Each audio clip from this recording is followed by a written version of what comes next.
Olá, queridos, graça e paz, muito boa noite. Deus abençoe sua vida de uma forma especial e estamos aí dando continuidade ao nosso curso de Hamartiologia. Hoje nós estaremos fazendo a nossa quinta aula e estaremos entrando na parte 2 do nosso curso, amém?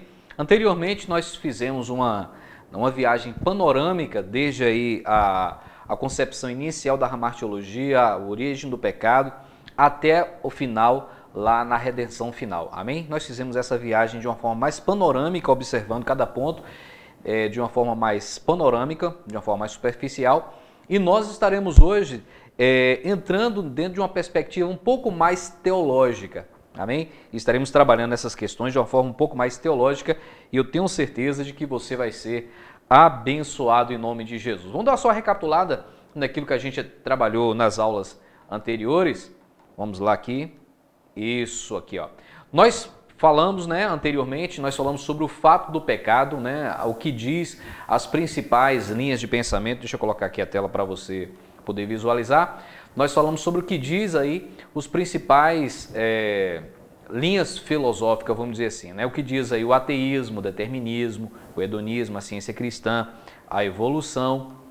Aí nós falamos sobre a origem do pecado, a tentação, sua possibilidade, origem e sutileza, Aí falamos dentro dessa perspectiva sobre a culpa, sobre o juízo e a redenção.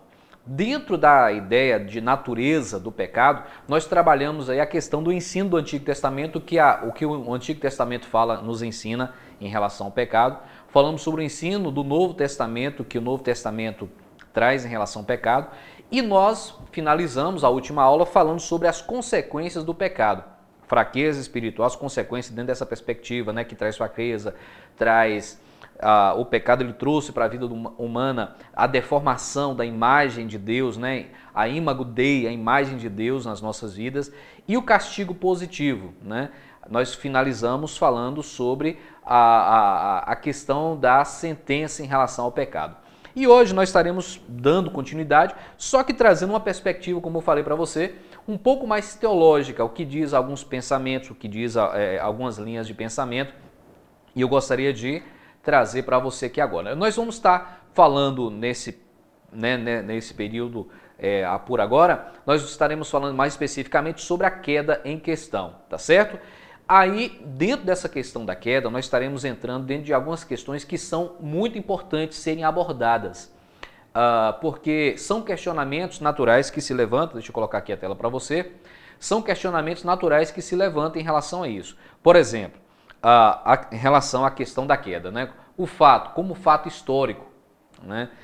Outro dia, agora recentemente, estava conversando com uma pessoa e a pessoa perguntou assim para mim: vem cá, mas em relação ao Jardim do Éden, ele é literal? Vocês acreditam realmente ali como algo literal ou é uma fábula? Então, é muito importante que a gente tenha essa compreensão bíblica desse entendimento, porque se a gente perder a literalidade do texto, nós vamos ter sérios problemas teológicos, nós vamos ter sérios problemas, inclusive em relação a toda a fundamentação da fé, amém? Então nós estaremos falando sobre o fato histórico do Jardim do Éden, falando sobre a literalidade da narrativa do Éden, nós estaremos falando sobre o Adão histórico, amém? Ele é histórico, ele é literal. Estaremos falando na queda como fato teológico, da questão da queda, estaremos trazendo uma abordagem mais teológica para a questão da queda.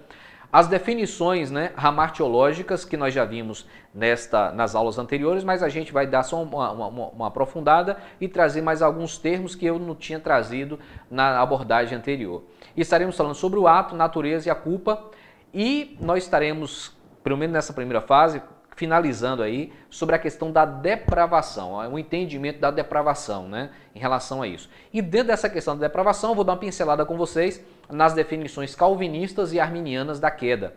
Embora que, geralmente, quando se trabalha a questão, a visão, as visões tanto calvinistas como arminianas, está dentro mais de uma perspectiva soteriológica. A gente vai trabalhar mais profundamente isso dentro de soteriologia. Mas, obviamente, para a gente caminhar para a soteriologia, é necessário que a gente entenda um pouco mais da hamartiologia e essa concepção dentro da hamartiologia. Então, vai ser o que a gente vai estar trabalhando aí nas próximas aulas. Eu gostaria que você estivesse, como sempre, ligado, você estivesse, como sempre, né, conectado aí no que a gente vai estar trabalhando, atento. Obviamente, dentro de uma aula não é possível a gente abordar todos os textos que são apresentados, então cabe a você, né, a responsabilidade de estar lendo, cabe a você a responsabilidade de estar ali conferindo, de realmente estar lendo todos os textos. Eu quero trazer para você o seguinte: embora que a gente traga de uma forma um pouco mais superficial, obviamente uma aula como essa, um curso como esse, se você fosse fazer presencialmente no seminário,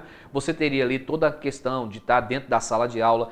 Nós teríamos um tempo muito maior e muitas aulas durante a semana, então nós teríamos um tempo muito maior para debater, para conversar, para questionar, e você também pode fazer isso através do nosso chat. Você pode, de repente, se você tiver uma dúvida, você pode trazer aí essa pergunta dentro do nosso chat, nós estaremos respondendo lá dentro do chat. Também, se você quiser participar do grupo, né, do grupo aí que o pessoal faz parte, do grupo aqui do curso de Teologia Livre, você pode colocar no chat o seu WhatsApp e nós estaremos colocando você dentro do grupo, e ali dentro do grupo a gente vai estar ali debatendo algumas coisas, inclusive até nessa aula, quando essa aula vai ao ar agora à noite, eu já vou ter colocado lá no grupo a apostila inteira da abordagem que a gente fez anteriormente, tá bom? Então você vai ter acesso aí, o pessoal que já está aí, assim que terminar essa aula aqui, né, eu já vou colocar lá no grupo toda a apostila inteira da abordagem anterior para que você esteja aí estudando.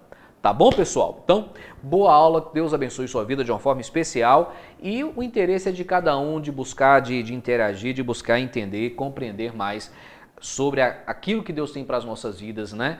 Em nome de Jesus, tá bom? Vamos orar para a gente começar? Pai querido, Pai amado, nesse instante eu quero colocar diante do Senhor a vida, meu Deus, de cada pessoa que está aí acompanhando, a vida de cada pessoa que está aí interagindo, que o Teu Santo Espírito esteja falando ao coração de cada um nesta noite, em nome de Jesus, meu Deus. Traga-nos a compreensão da verdade, da Tua vontade, em nome de Jesus. Amém.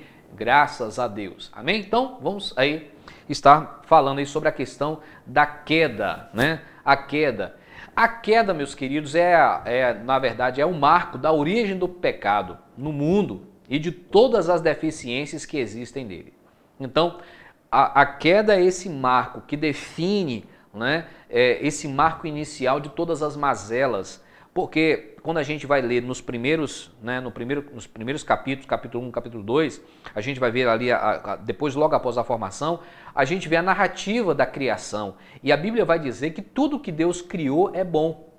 Tudo que Deus criou é bom, né? E se a gente for fazer um contraste no mundo que nós estamos vivendo hoje, como é que nós podemos equalizar tudo que Deus criou como bom e ao mesmo tempo estamos vivendo hoje em um mundo tão complicado, tão depravado, e nós vamos falar sobre depravação lá no final, não dessa aula de hoje, mas nós vamos falar nas aulas seguintes, né? Como é que a gente consegue entender isso? Nós vamos conseguir entender a partir do entendimento de que o homem saiu do projeto original de Deus. O homem, ao pecar, ele sai de debaixo desse projeto original, inicial de Deus, que era tudo muito bom, perfeito, maravilhoso, e ele entra dentro de uma perspectiva ruim, dentro de uma perspectiva destrutiva, que a gente vai estar vendo aqui agora. É um momento histórico, amém? Ele é literal, a gente entende isso como algo histórico e literal, como eu falei para você. Muitas pessoas questionam sobre a literalidade dos primeiros capítulos de Gênesis, né? Alguns acreditam que é alegórico, alguns acreditam que ali é apenas fictício, alguns acreditam que é apenas uma mitologia, que é apenas um mito. Nós cremos, eu vou trazer para você, por isso que essa argumentação ela é importante. Eu vou trazer para você alguns argumentos que eu vou mostrar para você que é literal, amém? Então a gente precisa entender isso, é a origem de todo o mal no mundo. Como a concepção correta do pecado nós vamos entender. Assim, não compreender, na verdade, o pecado do ponto de vista do Velho Testamento impossibilita vislumbrar a maravilhosa graça do Novo Testamento. Então, inicialmente, a gente precisa entender isso. Não compreender o pecado do ponto de vista, né, do Velho Testamento vai nos impossibilitar vislumbrar, né, a maravilhosa graça descrita no Novo Testamento. Então é necessário que a gente compreenda a origem do pecado, como o pecado se deu e, sobretudo, a questão da queda. Amém? Então isso precisa estar muito claro no nosso coração, porque os maiores questionamentos que são levantados, as pessoas questionam em relação à questão da queda, à questão do pecado, é justamente por não compreender aquilo que nós falamos na última aula sobre a questão, né, do pecado original, né, lá do primeiro pecado, né, que a partir de Adão, todos os homens, todas as pessoas pecaram a partir dele. Então a gente precisa ter uma compreensão muito clara em relação a isso, para que nós consigamos desenvolver o nosso entendimento soteriológico, né, que a gente vai estudar em outro momento, essa matéria, mas é importante essa base ser criada aqui dentro da nossa aula de Hamartiologia. Amém? Qualquer dúvida, você pode estar aí perguntando no chat e a gente vai estar ao longo da exibição dessa aula respondendo, que a gente vai estar acompanhando junto com você aí no chat, tá bom? Então vamos lá. Da mesma forma, é necessário compreender a queda do ponto de vista teológico. Amém? Pois apenas assim pode-se notar suas consequências danosas na humanidade, bem como em todos os seus relacionamentos. É necessário que desenvolvamos uma teologia bíblica, uma teologia centrada na palavra de Deus, uma teologia centrada em uma argumentação clara e objetiva na palavra de Deus, para que a gente consiga ter essa compreensão. Porque existem muitas especulações, só que especulações vazias. E é algo interessante em relação a isso, porque eu conheço muitas pessoas que elas gostam de questionar, mas elas não têm o interesse de buscar compreender aquilo que elas estão questionando. E a forma de compreender isso é a partir da teologia. E existe algo até interessante sobre a questão da filosofia, né? Apenas um parêntese aqui. Durante muito tempo, algumas pessoas questionou a questão da filosofia. A filosofia, a questão de questionar. É muito importante a filosofia. Questionar é muito importante. Amém? Dentro da perspectiva da espiritualidade, dentro da perspectiva da Bíblia, a filosofia ela tem um papel de questionar. Ela levanta uma determinada questão. E a teologia ela traz a resposta, baseada em quê? Em fundamentos da palavra de Deus. Então, vamos lá, vamos seguir. A queda como fato histórico. Então, a primeira coisa que nós precisamos desse ponto de partida inicial, que a queda é um fato histórico, ou seja, aconteceu realmente. Amém? Então, isso precisa estar muito claro no nosso coração. Se a gente não compreender a perspectiva da questão da queda sob uma perspectiva histórica real que aconteceu, nós vamos ter sérios problemas para responder todas as questões posteriores. Porque existem aqueles que questionam a historicidade da questão da queda e vai dizer o seguinte, não, é algo fictício, é uma mitologia, a mitologia do Gênesis, né? Existem algumas pessoas que trazem esse termo, né, de ver ali a queda como algo fictício, como algo alegórico, e não é alegórico. Nós precisamos entender que é algo histórico e real e a narrativa ela é literal. Para que a queda tenha qualquer sentido real, amém? É necessário que os acontecimentos narrados em Gênesis sejam verdadeiros. Se os acontecimentos narrados em Gênesis não forem verdadeiros, toda a nossa teologia, toda a nossa compreensão, né, de salvação, ela cai por terra. Porque estaria fundamentada em cima de quem? Estaria fundamentada em cima de uma fábula. Para que a salvação possa ter qualquer validade, é necessário que exista uma deficiência que careça de ser sanada. Vou repetir. Para que a salvação possa ter qualquer validade, é necessário que exista uma deficiência que careça de ser sanada. E nós sabemos que deficiência é essa. Essa deficiência, na verdade, é o pecado. Essa deficiência é a queda. Não é a necessidade de reconciliação com Deus. Ou seja, sem a queda não se pode reconhecer o pecado. Entende isso? Sem que haja uma compreensão literal e histórica da queda, não se pode conhecer ou compreender a concepção de pecado sob uma perspectiva real. E sem ele não há necessidade de salvação. Entende? Então, se a gente não tiver uma concepção muito clara e objetiva e bíblica e de uma forma profunda sobre isso, toda a argumentação do cristianismo, toda a argumentação da salvação de Cristo, tudo isso cairia por terra. Então, se faz necessário a gente ter essa compreensão. Por quê? Porque hoje é questionado, existe um questionamento, as pessoas têm questionado muito sobre isso. E nós, como cristãos, nós precisamos ter isso muito claro no nosso coração, na nossa mente, para que primeiro respondamos para nós mesmos em relação a isso e também venhamos dar uma resposta satisfatória para as pessoas que nos questionam em relação a isso. Então, vamos partir do quê? Para que a gente entenda. Nós precisamos partir do jardim. Amém? Como eu falei, outro dia conversando com uma pessoa e essa pessoa, ela não tem uma formação cristã e ela não teve uma formação cristã na sua família, a família dela, né, parte da família dela se autotitula ateus, não é? E essa pessoa, ela me fez essa pergunta, vem cá, mas o Jardim do Éden foi real? O Jardim do Éden de fato existiu? Ou será que foi uma fábula? E eu disse para essa pessoa, eu acredito no Jardim do Éden literal. Eu creio de forma literal no Jardim do Éden. Amém? Se os acontecimentos narrados em Gênesis são reais, então era necessário um ambiente real. Amém? Se os acontecimentos, eles foram reais, então seria necessário um ambiente real para que atos reais possam ser executados.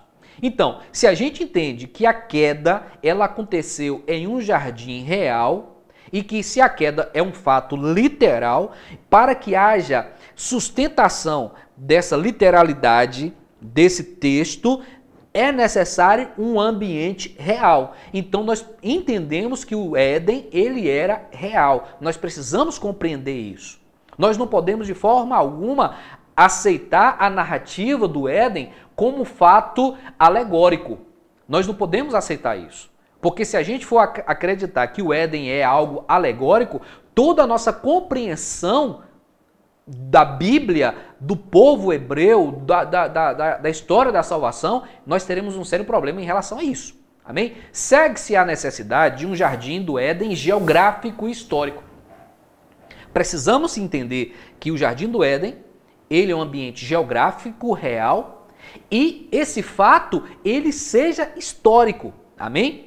Esse jardim é assim demonstrado pela literatura bíblica, como por exemplo, vamos ver aqui em Gênesis capítulo 2, vamos ver os versículos 8, 9 e 15. Amém? Uma narrativa, abre aspas, e plantou o Senhor Deus um jardim no Éden, na direção do Oriente, e pôs nele o homem que havia formado. Do solo fez o Senhor Deus brotar toda sorte de árvores agradáveis à vista e boas para alimento, e também a árvore da vida no meio do jardim, e a árvore do conhecimento do bem e do mal. Agora vamos para o versículo 15. Tomou, pois, o Senhor Deus ao homem e o colocou no jardim do Éden, para cultivar e guardar. Após o ato, na verdade, imediato da criação do homem, nota-se o seguinte texto que demonstra claramente a criação do ambiente primeiro do homem. Vamos a ele. Nota-se que Deus é a causa primária deste jardim que está localizado na terra, que havia sido criado. Então, Deus é a causa primária. Deus não é a evolução, Deus é a causa primária. Deus é a causa primária da existência, de tudo que existe. Deus é a causa primária da existência do cosmos. Deus é a causa primária da existência, inclusive, desse ambiente, desse local chamado de Jardim do Éden. A localização descrita pelo autor bíblico sugere que esse jardim estava situado na região da Palestina. Os elementos que o autor vai usar, geograficamente falando, vai citar ali os rios Tigres e Eufrates, e a gente vai entender isso. Nos versículos que seguem, podemos notar esse fato. Por exemplo, vamos lá. O capítulo 2, ainda nos versículos 10 e 14. E saía um rio do Éden para regar o jardim, e dali se dividia, e repartindo-se em 4 braços. Agora vamos para o versículo 14. O nome do terceiro rio é Tigre, é o que corre pelo oriente da Síria. E o quarto é o Eufrates, ou seja, o texto aqui está se referindo, o texto está trazendo elementos reais, amém? Elementos reais. está trazendo aqui elementos, rios reais, que esses rios eles existem até hoje lá na região do Oriente Médio. O nome de rios mencionados nesse texto são muito bem conhecidos.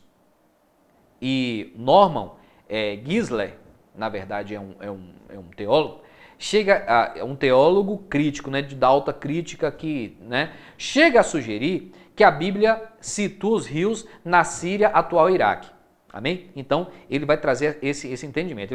Ele vai sugerir, então, que o Éden ficava naquela região da Síria, onde hoje é o Iraque. Por que ele vai trazer isso? Justamente pela localização desses rios, que ele apresenta os rios que saíam ali do Jardim do Éden. Esses rios dá-se a entender que, se você for traçar ali um paralelo, né, entre esses rios, a gente vai conseguir chegar a pelo menos situar mais ou menos aonde é que o Éden ficava. E aí justamente quando você faz esse traçado dos rios, né, você faz essa triangulação dos rios, né, você vai entender mais ou menos aonde é que o Jardim do Éden ficava, que era mais ou menos na região da Síria, onde é hoje a atual Iraque.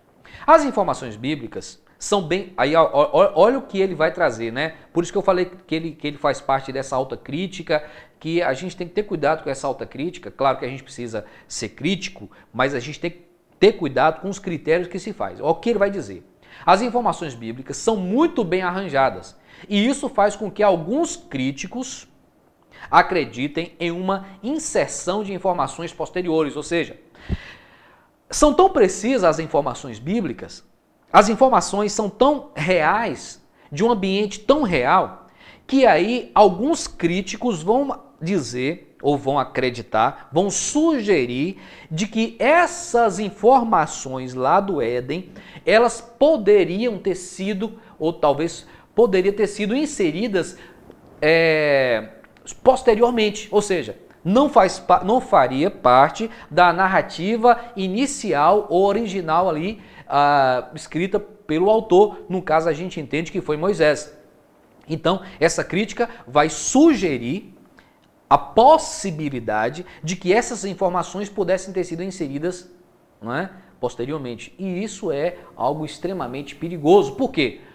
Mas tal informação é especulativa, é apenas uma especulação. E essas especulações, elas são extremamente perigosas, visto não existir informações que sustentem essa opinião. Não existe qualquer informação, não há qualquer informação que sustente essa opinião dessa crítica. Por causa das especulações teológicas colocadas sobre o texto de Gênesis, e eu fiz questão de colocar aqui em amarelo, em destaque para a gente, é importante demonstrar que as evidências dão suporte para a interpretação normal do texto, que nesse caso é literal.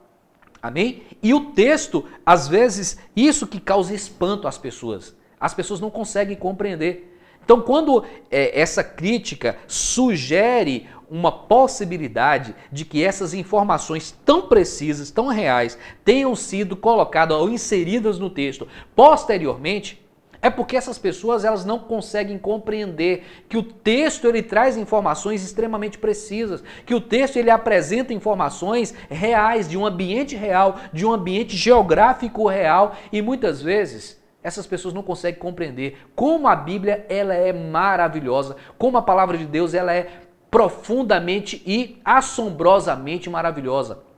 Tá bem? Então a gente precisa entender isso. Então essas informações precisam estar muito claras no nosso coração para que a gente venha conseguir compreender, né, esse sentido. Então a gente está falando sobre o jardim literal, a literalidade do jardim do Éden. Então até aqui já nos dá para a gente entender que esse ambiente que a Bíblia cita não é algo fictício, mas é algo real. Porque existem hoje, até hoje, informações sobre esse ambiente, esse lugar onde o jardim do Éden ficava, como eu falei para você. Pelo que é apresentado na Bíblia, pelos rios Tigres e Eufrates ali, a triangulação desses rios nos dá a entender que ficava ali mais ou menos naquela região ali do Iraque, né? Onde era a Síria, que hoje é o atual Iraque. Mas vamos continuar ainda dentro dessa questão. A questão das evidências arqueológicas, outra questão que é levantada. Alguns questionam a literalidade do Jardim do Éden, por conta das questões arqueológicas, porque vamos dizer, hoje diz o seguinte, olha não, mas a gente até hoje não conseguiu encontrar artefatos, a gente não conseguiu encontrar evidências arqueológicas que dá a entender que havia ali, em algum ambiente ali, havia uma cultura naquele ambiente, né? Então essa é a informação. Eu estou com algo aqui na minha cabeça, não vou falar aqui ainda, eu vou trazer para você essa informação aqui do texto, mas eu vou trazer uma informação extra logo em seguida, tá certo? Normalmente as objeções lançadas sobre a mitologia relacionada com o Jardim do Éden são colocadas em função da inexistência de artefatos arqueológicos, que evidenciam tal existência, como eu falei. Então, questiona isso. Não existem artefatos arqueológicos. Não é? Só que acontece o seguinte, a própria ciência, a própria antropologia, ela vai sustentar que a vida humana, que a civilização humana nasceu justamente aonde? Naquela região do norte da África. Justamente a própria antropologia vai sustentar que a civilização humana surgiu. Os seres humanos, eles originam de uma única raiz, originam de uma única ancestralidade e os próprios estudos antropológicos vão dizer que a vida humana, que a espécie humana nasceu exatamente ali na região do norte da África, exatamente nessa região que a Bíblia ela situa mais ou menos onde era o Éden. Olha que coisa, olha que incoerência de entendimento, de pensamento, de informação, não é verdade? Contudo, eu botei aqui em destaque, é necessário que se demonstre que após a queda Deus selou o jardim. Então a gente precisa entender isso. Aí eles vão dizer o seguinte, ó, pra você ver que incoerência, a antropologia vai dizer que existem evidências de que a espécie humana, que a raça humana nasceu naquela região do norte da África. Aí a crítica levanta a questão, não, mas a gente não pode provar a literalidade do Éden porque não há artefatos, ou que não existem artefatos, que a arqueologia não conseguiu encontrar artefatos. Como não? Como não? Se a antropologia consegue situar, quando você diz, quando diz que a espécie humana ela nasceu em uma determinada região, com base em quê? Com base em que pode-se fazer levantar essa questão? Com base nas evidências. Que evidências são essas? Evidências arqueológicas, evidências de que a civilização passou por ali. Né? Mas aí, o que se questiona? Não, tem que ter provas aonde o Éden existiu. Né? E aí, isso impossibilitaria que qualquer evidência arqueológica fosse encontrada. Olha, Deus, o que eu coloquei aqui em vermelho, é necessário que se demonstre que após a queda Deus selou o jardim. Então, se havia algum artefato dentro do Éden, entenda isso. Nós podemos traçar arqueologicamente a partir do momento que o homem sai do Éden, a partir do momento que Adão sai do Éden. E isso, a própria antropologia consegue trazer isso. Como eu falei para você, são evidências. São evidências apresentadas de que a civilização humana nasceu no norte da África. Mas aí alguém diz o seguinte, não se pode provar porque não tem como trazer materialidade do que havia dentro do Éden. Mas aí a Bíblia vai dizer de que Deus selou o jardim. Então se havia algum tipo de artefatos dentro do jardim, não há como a gente ter acesso a isso. Porque após o casal saírem do Éden, a Bíblia vai dizer que Deus selou o jardim.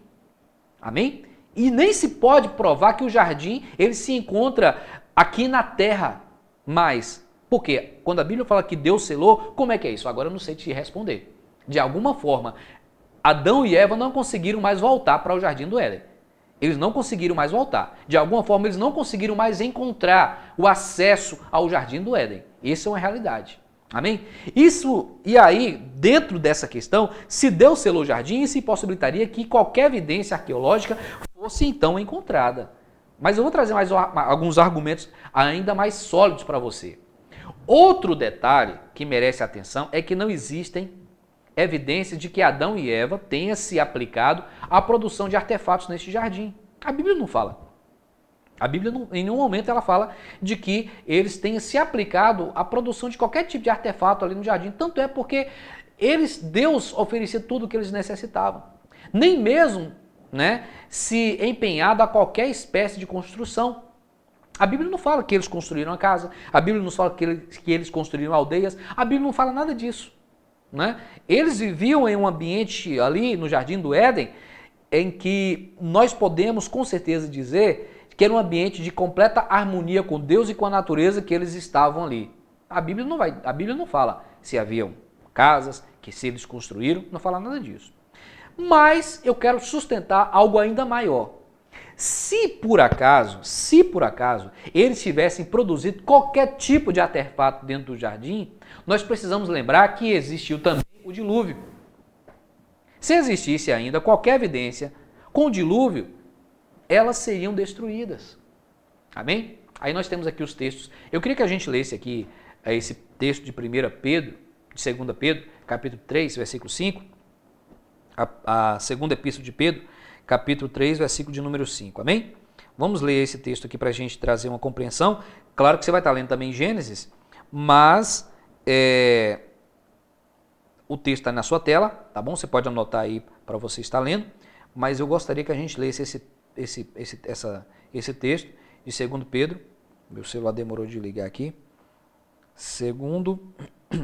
Carta, epístola de Pedro, capítulo 3, versículos 5 e 6. Eles voluntariamente ignoraram isso, que pela palavra de Deus já desde a antiguidade existiram os céus e a terra, que foi tirada da água e no meio da água subsiste, pelas quais coisas pereceu o mundo de então, coberto com as águas do dilúvio. Então o texto está falando aqui, Pedro está se referindo a essa questão. Então, se houvesse qualquer evidência arqueológica da passagem, até mesmo da saída, porque como a gente falou, após Adão e Eva saírem, Deus selou a entrada do jardim. Então, qualquer coisa que tivesse dentro do jardim, não teríamos como ter acesso hoje. Mas e a evidência após Adão e Eva saírem do jardim? Né? Essas evidências iniciais. A gente precisa entender que houve dilúvio. Então, qualquer dessas evidências que houvesse, do lugar preciso, né? Então, exatamente do lugar preciso, após eles saírem do jardim, o lugar de precisão, é impossível a gente ter acesso a isso hoje. Exatamente por conta do dilúvio. Essas evidências elas se perderam. Amém? Mas, como eu falei, graças a Deus que a ciência está estudando, graças a Deus que existe a ciência, sabe, que se aplica realmente a buscar conhecer as coisas sem que haja um viés ideológico, e a própria antropologia consegue situar o surgimento da raça humana justamente na região onde a Bíblia apresenta, que é o norte da África ali, que é a região, né, onde se encontra ali a Síria, Iraque, né, aquela região ali, norte da África e da Ásia ali. Amém? Vamos continuar, pessoal? Vamos lá. A inclusão dos Tigre e Eufrates, que são reais, parece sugerir que o jardim seja igualmente literal.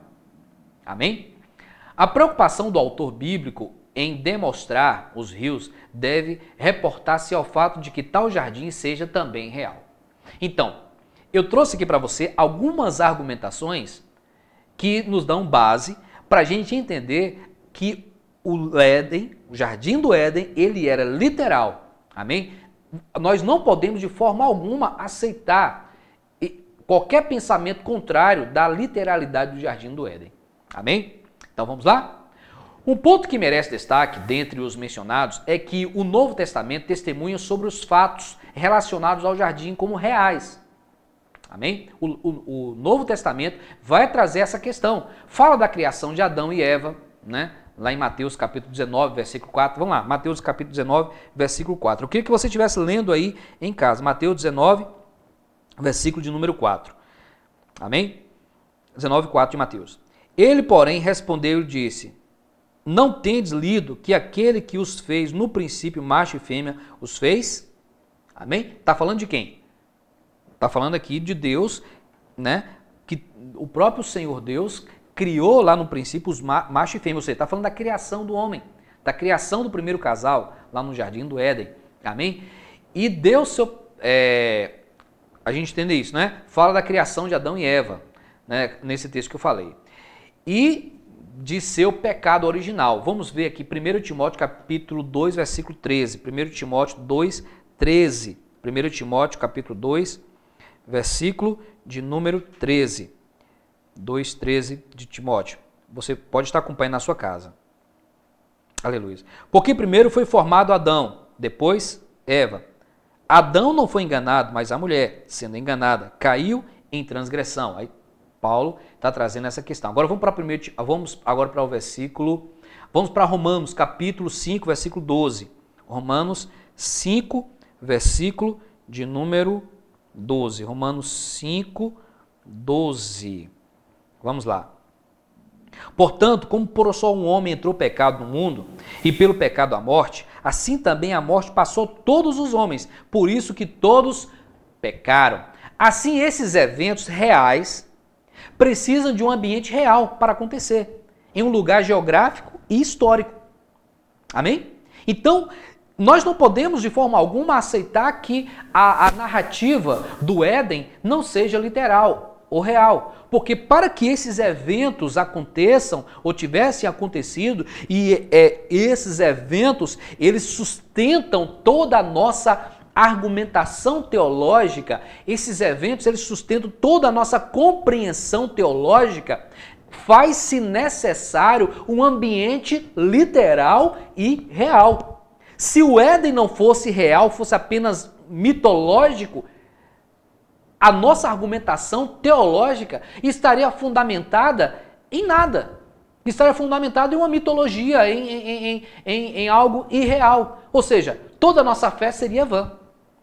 Amém? Então a gente precisa compreender isso de uma forma muito clara, em nome de Jesus. Amém? Então, a gente vai concluir hoje, a semana que vem, a gente vai falar sobre Adão histórico e literal. Primeiro a gente falou sobre o jardim. Amém? Hoje nós falamos sobre a questão do jardim literal, amém? O jardim real, o jardim histórico, o jardim lugar geográfico. Geograficamente falando, eu trouxe para você os textos que nos dão evidência para a gente entender que o jardim do Éden de fato existiu, né? Nós temos aqui sustentações no Novo Testamento que apresentam o jardim como algo real.